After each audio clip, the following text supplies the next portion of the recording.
The system is rigged and failing everyone. Matt and Fisk are grappling with their true identities, and Frank hates his fanboys. What's going on, Marvelites? Today we are talking about episode 4 of Daredevil Born Again with the title of Sic Semper Systema, and that roughly translates to thus to the system. And in my opinion, that is one of the main themes that we see throughout this episode, pretty much telling us a few things. Again, that the system is flawed and is failing most people within it, as well as the system is rigged. When we first open up this episode, we see White Tiger's clothing and all of his belongings being packed up by the coroner, and we see Matt meet Angela Del Toro, who happens to be Hector's niece, who we did see in episode 3 for a short minute, and Hector also mentioned her. As you can see, Angela and Matt are both distraught with the system after Hector was found being not guilty in episode 3. However, he still ended up getting murdered, and we have no idea who his killer is just yet. Now, seeing Angela and her being so distraught over her uncle's death definitely sets her up to be the White Tiger, possibly within this season, if not this series. But I think the biggest display of showing how the system is flawed and failing people around it, as well as how it's rigged, is basically Matt's interaction with Leroy. Now, Matt took on Leroy as a pro bono case, and we'll talk about probably why a little bit later in the video, but Leroy was in jail because he was caught stealing some fiddle faddle, which is basically caramel popcorn. Now, if we didn't see a double standard right in front of us while he was being arrested,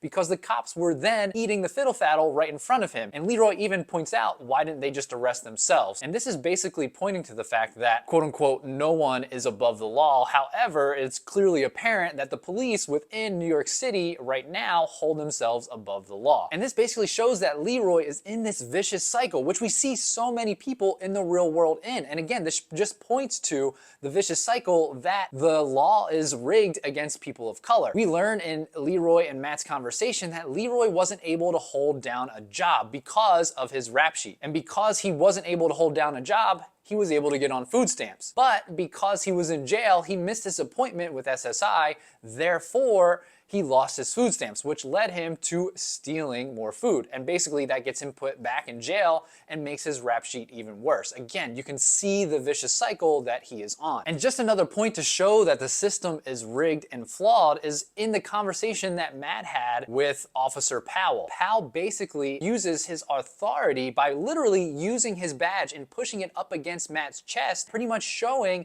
that he's above the law. And we also learn that Powell and most of his family have basically been cops their entire lives. And again, that just goes to show that the system is rigged, and in particular, the cops within New York City within the show hold themselves above the law. And this leads me to the next point regarding the theme of the system is failing, is that Matt and Wilson are realizing that the system around them is failing them. We can see that Fisk isn't used to and doesn't want to deal with the government red tape, let alone the typical mayor tasks that he would do on a day-to-day basis. When we see Fisk with his team showing them that tiny model of what he wants to do to clean up the city in Red Hook, he's basically put down by one of his cabinet members, for a lack of a better term, saying that you just can't do this. You need to do certain procedures and policies within government, and you can see that Fisk is like, okay, let's do that. He kind of gives in a little bit, but obviously he doesn't really want to do it. And then as he gets taken through his day, he clearly does not want to do any of these tasks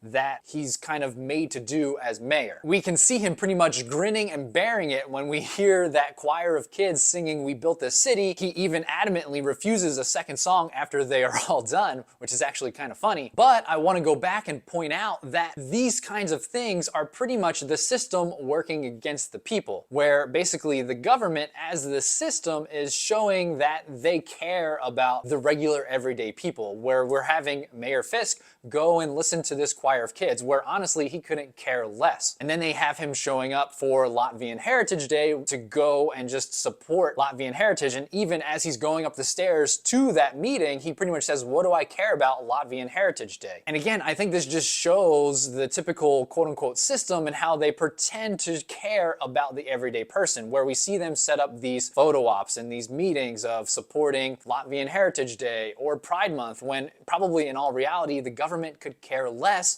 about those days and the everyday person. Again, just showing how the system is rigged and flawed. And as we relate this to Matt, he knows and realizes that the system around him is failing him. Now, this is obviously akin to previous seasons of Daredevil where Matt realizes that the system is not working, which makes him take matters into his own hands as Daredevil. And I think that's why Matt took on that pro bono case. And all of this is because Matt is trying to live vicariously and live like Foggy would have, because he believes that Foggy was a really good person. So he reverts back and takes on that pro bono case when he and Foggy were partners, and that's basically what they did to get started. But that really gets to the deeper meaning that we see that Matt feels guilty for Foggy's death. And this is all brought out in basically that therapy session between Frank Castle and Matt. In that conversation, Frank pretty much calls out Matt for feeling guilty about Foggy. So Matt has been living like Foggy and really hasn't been grieving Foggy at all pretty much since his death. And not only that, Matt feels guilty for attempting to kill Bullseye, because we know Matt doesn't kill people. That's part of his code of ethics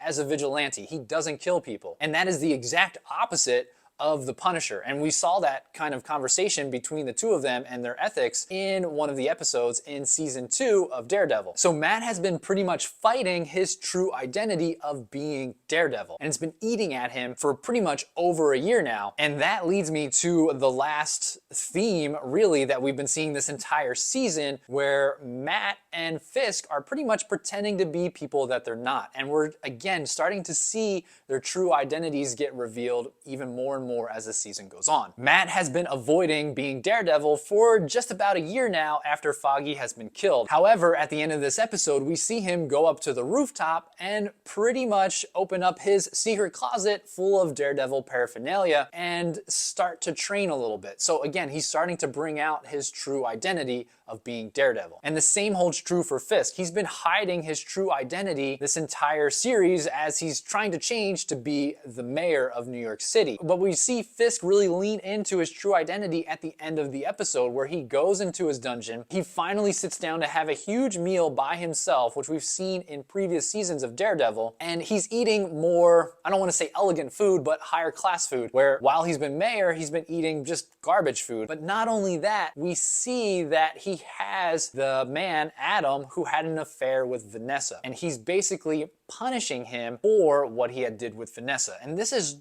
true to Fisk and what we've seen of him in previous seasons. Basically, the way that he is able to move on and process things is by putting pain and punishing other people. And a big point that I missed at the end of the episode that kind of ties all of this together, and this was pointed out by the Marvel Reader on Threads, and I thought it was so great, is that at the end of the episode, again, we see Matt and Fisk trying to reveal their true identities again. And basically, Adam is locked up in prison and he's basically screaming, "Let me out," which again is just symbolism for Matt and Fisk trying to let out their true identities. I think the only major point that I haven't brought up just yet is that we finally got to see Muse. This doesn't necessarily fall into a theme, but we see how truly messed up Muse is as a person, and that holds pretty true to the comics. And if you want to learn more about Muse, go ahead and check this video out right here. If you want to chat more about this episode and other nerdy stuff, I highly suggest you check out the Earth's Mightiest Nerds Discord. It's completely free to join. All you have to do is sign up for the newsletter. You can check out how to do that in the description below. Other than that, make sure you do the YouTube thing, hit the like, subscribe, hit the notification bell so you never miss another video. And until the next video,